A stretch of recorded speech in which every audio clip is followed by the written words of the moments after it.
যাকে আমরা অসংবাদিত বীর নেতা হিসেবে মেনে নিয়েছিলাম, যার নির্দেশে তখন বাংলাদেশ চলত, তৎকালীন পাকিস্তান চলত, তিনি রাতের অন্ধকারে পাকিস্তানিদের কাছে আত্মসমর্পণ করে পাকিস্তানে চলে গিয়েছিলেন। আওয়ামী লীগের সব নেতৃবৃন্দ তারা পালিয়ে ভারতে গিয়ে আশ্রয় নিয়েছিল, আর আমাদের লক্ষ কোটি মানুষকে অরক্ষিত রেখে কোন দিক নির্দেশনা না দিয়ে সেদিন তারা পালিয়ে গিয়েছিল। আমাদের আজকের এই দিনের সঙ্গে কিছু মিল আছে। তাদের নেত্রী শেখ হাসিনাও জনগণের যখন তারা করেছে, জনগণ যখন তাদের পেছনে রুদ্ররোষে ছুটে গেছে, তখন তারাও সেদিন তাদের সেই দলের নেতা কর্মী সবাইকে অ্যাবান্ডন করে চুপ করে হেলিকপ্টারে করে ভারতবর্ষে গিয়ে আশ্রয় নিয়েছেন। মিল আছে না অনেক? মিল আছে না?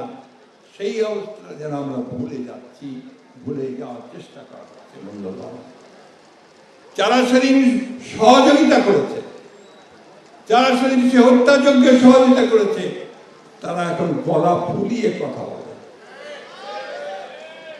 আমি কারো নাম বলতে চাই না, বলতেও চাই না, তিক্ততাও সৃষ্টি করতে চাই না। ইতিহাস ইতিহাসই, ইতিহাস কেউ বিকৃত করতে পারবে না। বন্ধুগণ, সেই জন্যই আজকের এই রাত্রিটি আমাদের কাছে অত্যন্ত কলঙ্কময় রাত্রি, দুঃখের রাত্রি।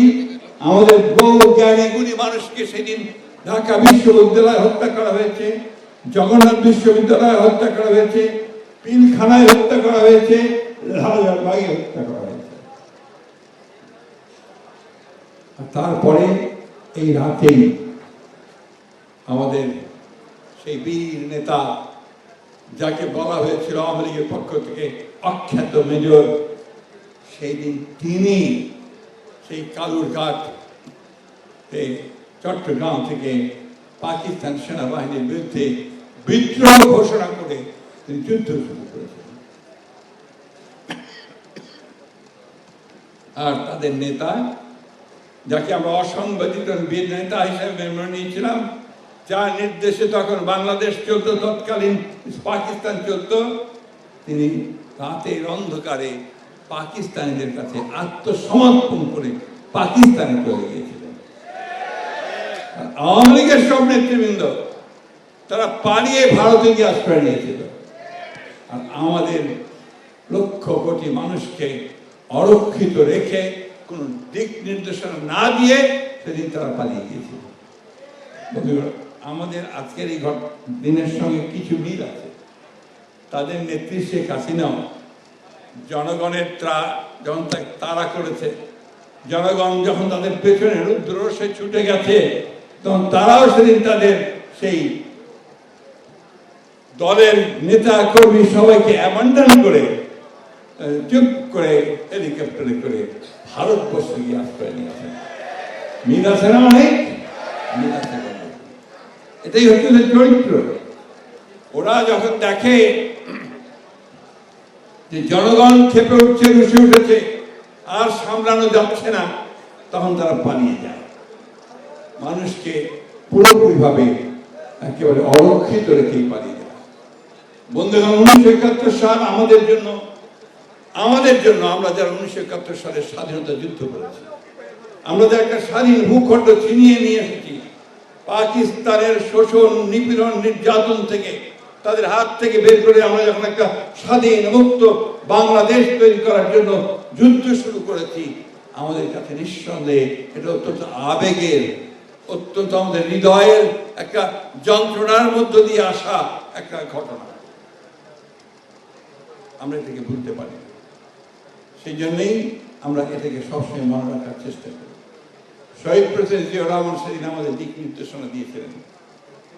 আরেকজন মহান নারী, যার কথা আমি বারবার বলি, যিনি সেই দিন যখন শহীদ প্রেসিডেন্ট জিয়াউর রহমানের ক্যান্টনমেন্ট ছেড়ে চলে গিয়েছিলেন, তার স্ত্রীকে একা ফেলে রেখে, দুটো ছোট সন্তানকে রেখে, তখন এই নারী সেদিন কিন্তু রুখে দাঁড়িয়েছিলেন। তিনি সৈনিকদের বলেছিলেন যে জিয়াউর রহমানের নির্দেশ ছাড়া তারা অস্ত্র সমর্পণ করবে না।